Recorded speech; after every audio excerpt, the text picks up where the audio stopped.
कामधेनू अय्यप्पा सेवा संघाच्या वतीने बेळगावात जिल्हाधिकारी कार्यालयात निवेदन देण्यात आले।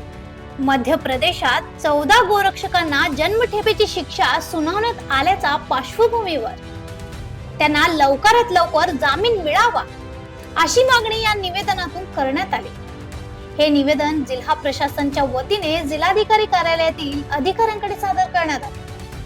गोरक्षकांच्या म्हणण्यानुसार संबंधित प्रकरणात अन्याय झाला असून न्यायालयीन प्रक्रियेत त्यांना दिलासा मिळावा अशी त्यांची अपेक्षा आहे।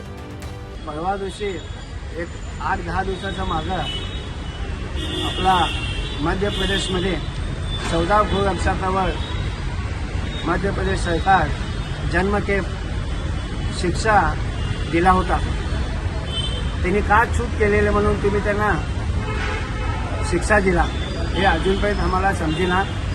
आम्ही मध्य प्रदेश सरकारला एक विनंती करतो, 5-6 दिवसात त्या 14 गोरक्षकांना त्यांना इमिजिएटली सुटका करावे, नाहीतर आम्ही बेळगावमध्ये आता डीसीला पण आम्ही निवेदन दिलेलं आहे। ते बघायला डीसीला पण आम्ही निवेदन दिलेलं आहे, नाहीतर आम्ही 5-6 दिवसानंतर उग्र घोळाट इथे आंदोलन करणार म्हणून आम्ही डीसीला साहेबाला पण सांगितलेलं आहे आणि इमिजिएटली त्यांना सुटका करावा असं बेळगावकर गोरक्षक करून आम्ही विनंती करत आहोत। जय गोमाता, जय गोपाळ। यावेळी गोरक्षक निलेश, प्रकाश लाडवा, महेश, आनंद नवले, किरण कोरडे, नागराज कमलापूर, रितेश आणि इतर गोरक्षक उपस्थित होते।